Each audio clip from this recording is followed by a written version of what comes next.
Papo de Garagem com Marília Abreu e Marcão Aborígene, take 1. Acabar com a miséria ou com os miseráveis. Resposta capitalista, ogivas nucleares. Semelhante a... Olá pessoal, eu sou a Marília Abreu, faço parte da Associação Imaginário Cultural de Samambaia, Distrito Federal, e estou aqui hoje para apresentar para vocês o Papo de Garagem. O Papo de Garagem faz parte do projeto Cultura e Programação no Complexo Cultural Samambaia e nós estamos com o projeto Complexo Samambaia Online. Então a gente vai fazer uma entrevista hoje, um bate-papo super gostoso aqui com o MC Marcão Aborígene. Olá, muito Marília. Bem-vindo. Eu que agradeço, obrigado, alegria estar aqui com vocês. Licença para entrar na casa de cada uma. Satisfação demais. Satisfação é toda nossa. Então, esse projeto, ele faz parte do termo de colaboração da Associação Imaginário Cultural com a Secretaria de Cultura e Economia Criativa do Distrito Federal. Vamos lá para o nosso bate-papo? Bora. E aí, Marcão, a gente quer conhecer você, saber da sua vida. Simples, né? Da sua vida artística, sua vida profissional, né? Você é daqui de Samambaia, você nasceu aqui. Bom, eu costumo falar que eu fui feito na Paraíba, nasci aqui no DF, a minha primeira infância eu passei entre Paraíba e as ruas da Ceilândia, Pessu, Guariroba, Baraúna, cidadezinha do interior da Paraíba, e residi em Samambaia a partir de 89. E cá fiquei até 2 anos atrás, até 2018, até conquistar o meu direito à moradia, e hoje resido ali no Riacho Fundo 2. Mas foi aqui que me vi poeta, foi aqui que me vi músico, foi aqui que me vi sujeito de direitos, né? Então Samambaia para mim, eu carrego, é minha morada ainda, é minha casa ainda, é minha comunidade ainda. Então ter Samambaia e ter um complexo cultural hoje para mim é fruto de muita gratidão e de muita felicidade. Que coisa boa. Queria saber de você, quando é que despertou em você assim, esse interesse pela arte, né, em especial pela música? Queria que você contasse um pouquinho assim, da sua história de artista, e também Samambaia faz parte, inclusive, sua família mora aqui, né? Sim, sim. Não, tem paraibano para tudo que é quadra aqui de Samambaia. Desde 89 a gente mora ali na 120, eu tenho um pequeno escritório lá ainda hoje. Apesar da pandemia, com todo cuidado, vou visitar meus pais, vou levar as comprinhas para eles e para elas, comprar a medicação da minha mãe, enfim. Meu irmão, que foi um grande motivador para minha entrada na cultura, hip hop, ele é morador de Samambaia, fez parte dos movimentos de luta de juventude de Samambaia, enfim. Foi um adolescente rebelde, foi um jovem rebelde, e eu tive essa rebeldia como herança dele. Bom, eu iniciei a minha trajetória musical, artística, no ensino fundamental, transformando pequenos trabalhos escolares em poesia a partir de um incentivo de uma professora. A partir de uma aula, eu lembrei dos causos e das poesias que meu avô contava na minha infância, né? Meu avô era cordelista, era repentista na sua juventude, lá na Paraíba. Então, a poesia sempre esteve comigo, assim. E aí foi um incentivo de uma professora, foi um incentivo da educação, que eu passei também a exercer isso, passei a transformar os trabalhos escolares em poesia, e sendo morador de quebrada, de periferia, pegando os busão pirata, os ônibus tunados de Samambaia para Taguatinga, ouvindo a poesia do rap, eu comecei a transformar aquela poesia que eu fazia na escola timidamente em rap, fazendo pequenas paródias, enfim, isso meados de 97, 98... Até que em 2001 eu gravei profissionalmente minha primeira música em estúdio, enfim, errando, aprendendo, e cá estamos nessas 2 décadas já de sonho, nessas duas décadas de caminhada, de acreditar no novo mundo que é possível. Eu acho que é bem isso. Olha que maravilhoso. 2001, então, você despertou mesmo profissionalmente para essa carreira que você tem hoje. Eu costumo falar que até foi um despertar de uma forma amadora. Eu costumo falar que eu faço um rap amador, não por falta de profissionalismo, mas por excesso em amor. E não é só poesia, não é só um modo romântico de dizer, mas é o que eu lido com a arte, lido com a educação, porque também eu fico ali nessa linha tênue, que na verdade acho que é uma linha única de educação e cultura. Eu sou educador social nas unidades de internação, nas escolas públicas, por meio de projetos, e sigo também a música rap como profissão, né? Em 2001, quando eu gravei essa primeira música, eu era adolescente ainda, estava adolescendo, estava entre os conflitos urbanos, relações violentas entre gangues, falta de aula, enfim. Foi um período muito irresponsável, mas a música rap naquele período me ajudou muito. Então, eu costumo dizer que a música rap foi um fio condutor para a saída de um mundo de violência, de conflito, para um mundo de amizade, para um mundo de cultura. Então, enfim, Marília, assim, da primeira vez que eu cantei num palco, em 97, ao primeiro cachê recebido, por exemplo, foram 11 anos. Então, para dizer de verdade que eu falei, opa, isso aqui é possível, para além dos festivais de música popular em Samambaia, para além dos rolês de sarau que a gente fazia, enfim, antes da gente ter essa forma sistematizada, isso aqui é um sarau, acho que desde 2004, 2005 a gente ocupava a rua fazendo roda de rima. O hip hop surge assim, né? A música rap surge na Jamaica, ocupando praça pública, fazendo sistemas de som, onde surgiu MCs animando o público, falando, né? Então, em 2004 a gente fazia isso aqui em Samambaia também. Enfim, eu acho que é do fazer artístico de Samambaia ocupar a rua, né? Com o Grito dos Excluídos, com o Paixão do Cristo Negro, enfim. Então, são referências importantíssimas da minha caminhada. Mas eu sigo dessa forma como um rapper amador, como um MC amador. Não sobrevivo financeiramente falando apenas da arte. E é como eu digo, assim, para mim a arte caminha junto com a educação, caminha junto com a militância, então caminha junto com a literatura, porque por meio do rap eu passei a me apoderar, me aproximar também da literatura, não só lendo, mas também escrevendo, lançando um livro. Então eu junto todos esses elementos e consigo essa minha sobrevivência, sabe, assim, seja na atuação enquanto educador social, seja atuação enquanto músico, enquanto oficineiro, enfim. Então, é um pouco disso, dessa diversidade, não só de alegrias, mas dessa diversidade também de desafios, né? Porque é muito desafiante e é muito desafiador, na verdade, para nós, artistas, no contexto político de um país que tem uma construção desigual, gritante, sobreviver do que a gente faz, né? Porque cultura, para mim, é memória. E quando a gente pensa no povo, na classe trabalhadora, no povo periférico, a nossa memória é de luta. Então não é de interesse desse sistema político, econômico, que a cultura, que a memória seja fortalecida, sabe? Seja compreendida. Por isso que a gente demorou, sei lá, 12 anos para ter um complexo cultural em Samambaia. Por isso que a gente vê 99% dos museus do DF centralizados no plano piloto. Exato. Onde a gente em maioria, só vai ir para trabalhar. E não há transporte público para se divertir no final de semana, ou se pá, os museus estão abertos no final de semana para esse mesmo povo pobre que limpa as ruas, que limpa as calçadas, que passa as roupas do plano piloto, poderem prestigiar uma exposição no final de semana, enfim. Então é um pouco disso, sabe? É uma coisa que você falou que é muito pontual, né? A questão de andar junto cultura e educação, né? Então, não foi à toa que você começou nesse sentido, né? Isso. Você, por incentivo de uma professora, você começou a fazer poesia e fazer arte, né? E não é à toa que se tenta desacreditar a todo momento a educação, o papel transformador da educação. Exato. Né? Isso é um projeto, isso não é por acaso. Então, se não fosse a cultura, se não fosse a música, se não fosse o incentivo dessa educadora, que ela é uma entre milhares, né? Eu gosto de falar isso, principalmente quando eu estou entre jovens, que se não fosse a música, a cultura, e aí não falo também de forma romântica ou tendo esse nosso fazer como um salvador religioso, sabe? Mas poderiam conhecer o Marcão Aborígene numa página de jornal policial. E hoje a gente se conhece por meio da poesia, da música, e isso é importante. O papel transformador da educação e da cultura é muito importante.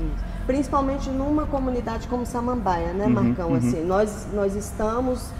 Samambaia é uma cidade de periferia, né, do Distrito Federal, assim como essa região que circunda a gente aqui, Ceilândia, Recanto das Emas e tantas outras, né, e que a gente vê mesmo essa questão dessa realidade e desse poder transformador mesmo da arte com relação a isso, né?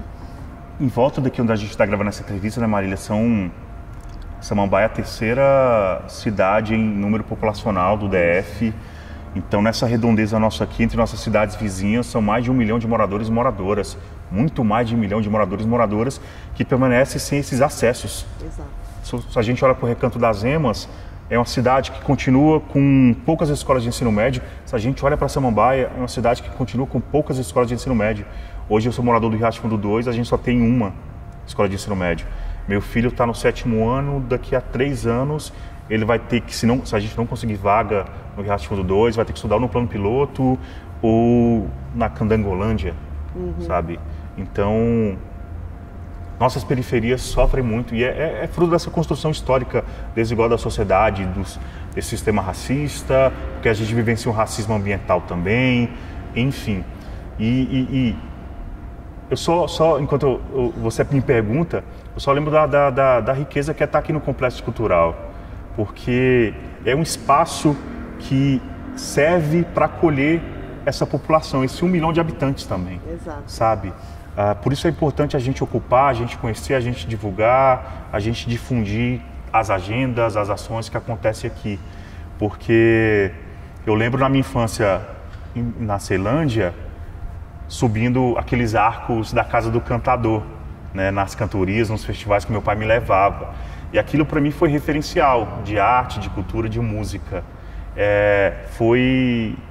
Me gerou identidade, pertencimento ao Nordeste.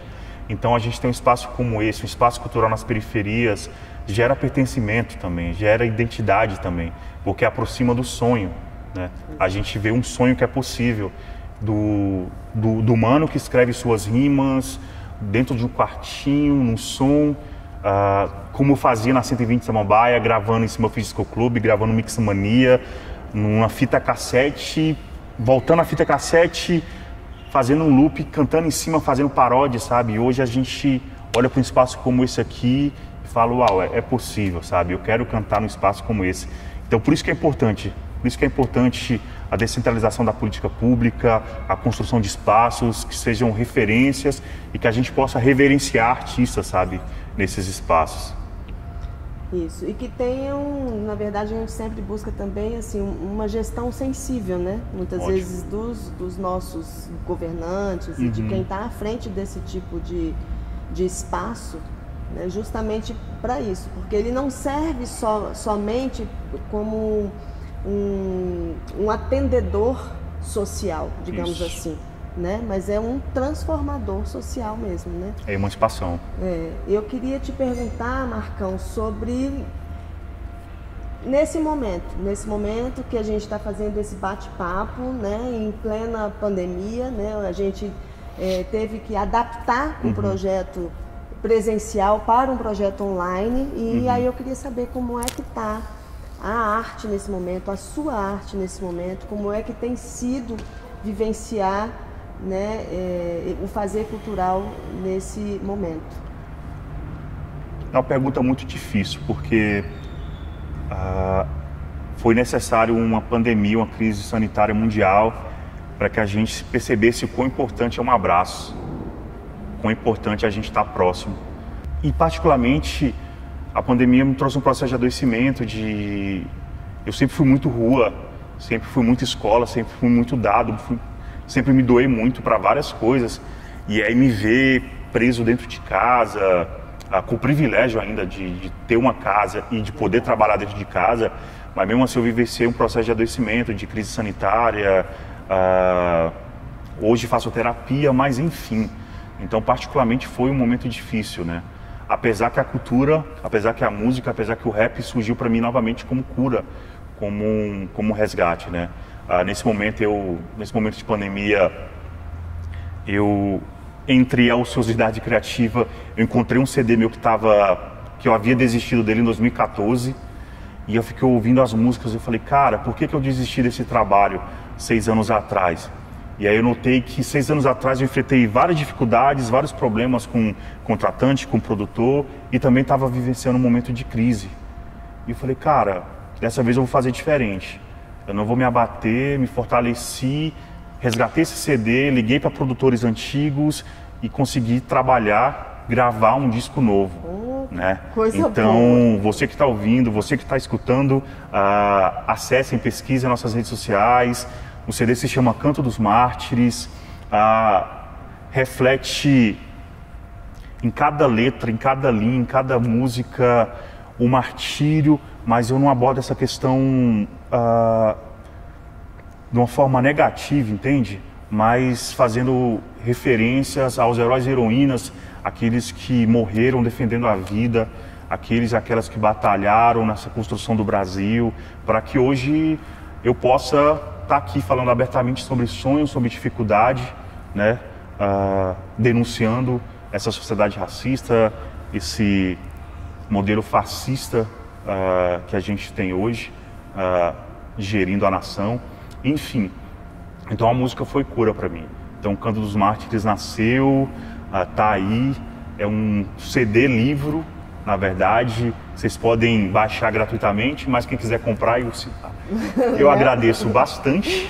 Nesse tá momento, então, nesse momento, gente, vamos contribuir com o artista nesse momento tão difícil para a cultura, para a arte, para a cultura. E acho que é isso, Marília, assim, acho que você sabe do seu vizinho que toca, sabe do seu vizinho que canta, seja aquele mano, aquela mana que vai no barzinho cantar música sertaneja, ou que faz uma peça numa escola pública, curta a página dele, a rede social dele, divulgue, se ele está comercializando algum produto, adquira. Se ele não divulgou, peça lá a conta bancária dele, sabe? Pague um cachezinho, sei lá, R$20, R$50, R$5, sabe? Para além da curtida no material dele. Acho que é muito importante a gente fortalecer. Eu sempre falo isso e reflito isso, que para a gente do rap, quando a gente olha para a nossa perifa, muitas vezes é comum a gente conhecer jovens que sabem a biografia de qualquer artista estadunidense, sabe? Sei lá, um Tupac, um Bonnie, enfim. Mas quando a gente olha para a quebrada, a gente não reconhece nenhum artista. E são esses artistas hoje que sofrem com o busão lotado, que sofrem na fila das UPA, que a gente precisa fortalecer. Então, nesse momento de pandemia, acho que é muito importante a gente aproveitar aqui o Complexo Samambaia Online e pesquisar as páginas de quem já passou aqui nas atividades do Espaço Imaginário, da Associação Imaginário Cultural, do Complexo Cultural Samambaia e fortalecer, sabe? É isso, se o artista como eu não domina a ferramenta virtual de ter uma vaquinha online, uma plataforma onde você pode, sei lá, carregar um QR Code, depositar, transferir um dinheirinho, manda uma mensagem para essa pessoa, sabe? Pede lá a conta bancária dele, compra um CD dela. Leva uma cesta básica. Leva uma cesta básica. Muitas vezes é alimento mesmo, assim, na maioria das vezes, né? É alimento mesmo, que também está precisando, né? É isso. Nesse momento, Marília, assim, eu porque fiquei com essa limitação desse adoecimento e tenho essa limitação também de não dominar a virtualidade, as ferramentas para a internet, enfim, eu saí pesquisando, ouvindo música de artistas do DF inteiro, assim, das poucas lives, eu nem gosto desse termo live, dos shows ao vivo na internet que tiveram, eu privilegiei os artistas do DF, sabe, assim, tentei ouvi-los, escutá-las, aprender com eles e com elas. Eu acho que é muito importante a gente se fortalecer enquanto quebrada, enquanto classe. E o Distrito Federal precisa conhecer o Distrito Federal artisticamente, né? Porque, assim, a gente fala muito, mas o DF, as cidades do DF têm uma efervescência, uma diversidade cultural, assim, absurda, né? Sim. Cara, e a gente está aqui a poucos metros do Parque Três Meninas, que foi a primeira sala de aula de Samambaia. No Parque Três Meninas, na divisa entre Taguatinga, a gente tem um sítio arqueológico com pedras datadas de 9.000 anos que não estão na nossa cidade. Então eu digo isso por quê? Porque assim, parece que o nosso rosto, a nossa história é invisibilizada desde sempre, né? E aí o triste é que isso não é por acaso, isso é um projeto também. Por isso que é de difícil acesso muitas vezes à política pública para a cultura, enfim. Mas Recanto das Emas a gente tem tanto palhaço incrível que eu conheço, que são amigos, tantos MCs incríveis. Ceilândia, eu tenho amigos poetas, sanfoneiros, cantadores de forró, repentista. Pô, festival de rock que tem em Samambaia, Samambá Rock, ou em Ceilândia também, enfim. Acho que é importantíssimo a gente conhecer esse nosso povo, a gente visibilizar esse nosso povo, sabe? A cultura do DF é muito rica, é diversa, a gente agrega muita coisa aqui. Eu faço rap, mas sou apaixonado em repente. Eu acho que depois do rap é a música que eu mais escuto. Essa Paraíba aí. Várias cantorias aqui em Samambaia eu promovi, cantoria em pé de parede com Djalma Faustino, com Chico de Assis, trazendo aqui para Samambaia, sabe? Então, Marcão, nós estamos chegando ao fim aqui do nosso bate-papo. Eu queria que você falasse de novo, né, desse projeto que você tá, desse lançamento do EP. Certo. Convidar novamente a galera para curtir, para conhecer quem não conhece. Tá e bom. Depois você dá uma palhinha pra gente. Opa! Então, Marília, obrigado mais uma vez. Agradeço aqui a todo mundo do Complexo Cultural Samambaia, Tássia, Sula, geral, Alan, obrigado pelo acolhimento, pelo carinho desde sempre. A gente esteve aqui, né, há 12 anos atrás, fazendo uma fogueira aqui nesse espaço. Exatamente. E hoje a gente está aqui no Teatro Verônica Moreno. Cara, para mim é uma alegria enorme, de verdade. Mas enfim, meu último disco eu lancei aqui nesse espaço, que foi a Temporal Álbum do Fim. Vocês podem escutar ele lá de 2018. E é importante ouvi-lo porque Canto dos Mártires, que é esse disco recém-lançado, ele dá sequência a esse disco antigo. Então, para entender um pouco das músicas, das linhas, é importante ouvir esse antigo também, tá bom? Não é por nada não, mas eu quero que vocês escutem também. Mas o Canto dos Mártires, ele possui participação da Thalys, que é artista aqui de Samambaia, do LF Dati, um professor de história lá de Santa Maria. Tem produção do Thiago Raiz, do LP. É um CD, assim, que eu estou muito feliz com a realização, com a construção dele, Marília. Ele tem tanto músicas contemporâneas, assim, eu digo, que falam do hoje, dessa nossa situação atual hoje, refletem essa crise sanitária hoje, mas também possui letras de 2012, porque, como eu falei, é um CD que eu havia desistido e que eu recuperei, que me desafiei e lancei. Então, o Canto dos Mártires, desde a capa, ele possui segredos, enigmas, que é importante as pessoas observarem a capa do disco, imaginarem o que aquela capa quer dizer. Enfim, foi um trabalho que eu me dediquei bastante, estou muito feliz com ele. Eu lancei as músicas em trilogias, então a cada semana foram lançadas 3 músicas. Então escuta nessa sequência, entra lá no meu canal do YouTube, nas plataformas digitais, Instagram, é só procurar Marcão Aborígene. É um nome difícil, mas você me encontra, essa pessoa bonita, formosa. Escutem. No final do disco, num linkzinho, está disponível também um livro, que ele é como eu trabalho com música, com literatura, eu quis, assim, é um livro muito importante para mim, porque tem um texto do sobrinho de Onestino Guimarães. Onestino Guimarães é um desaparecido da ditadura militar, estudante aqui do DF, da UNB. Então, uma professora de história transformou minhas músicas em oficina, no roteiro para a aula. Então, é um material pedagógico também. Tem mais uma surpresinha nesse livro que é importante que vocês leiam. E é isso, vamos consumir a música da quebrada, vamos consumir as nossas poetas, os nossos poetas. Firmeza? Marcão, antes de você dar a palhinha, queria muito agradecer sua presença aqui, no nosso papo de garagem, dizer, né, a gente está finalizando também aqui a nossa estada, né, Estado do Imaginário aqui no Complexo Cultural Samambaia, como gestor de programação, mas voltamos para a nossa casa, o Imaginário Cultural, e aqui também não vai deixar nunca de ser a nossa casa, porque nós participamos dessa luta. Isso. Né? Então, muito obrigado pela sua participação. Vamos lá procurar o Marcão Aborígene, gente, e curtir toda essa musicalidade. Marcão, brigadão, palhinha pra gente. Obrigado, Complexo, obrigado, Marília, parabéns pela gestão, acho que a gente só agradece. Bom, a palhinha só para deixar vocês aí no clima para assistir lá, firmeza, mas fazer um trechinho da música chamada Poesia do Cálice, que ela explica basicamente a atmosfera do disco. Poesia do Cálice. Brindaram martírio com cálice de sangue, tio, do grupo de extermínio moderno bandeirante. Do plano Correm, a mentira é destra e o flete nazista com entrega verde e amarela. Pra frente, Brasil, salve seu Fahrenheit, onde a chama censura vida, cultura e arte, literatura, eugenia, ciência serve elite. Da KKK no Brasil, de Keolobato e Rodrigues. Haitianismo, perigo, racismo e nova estratégia, financiamento estatal, a pele branca europeia. Um pedaço de terra, um prato quente de arroz, a cota só valida, vide a lei do boi. O pau de arara que trouxe pro sul o nosso nordeste, com as mãos calejadas, construiu a metrópole. O pau de arara e as dores geradas por cacetetes. Estudante assassinada, estupro e choque. Frente a isso sejamos heróis e heroínas, heróis e heroínas, heróis e heroínas. Em quem inspiramos? Heróis e heroínas, naqueles que morrem defendendo a vida. Agreste o sertão, olhados com asco pelo resto da população. No sul só são baiano, Paraíba, na novela fofoqueira, interpretada pela artista.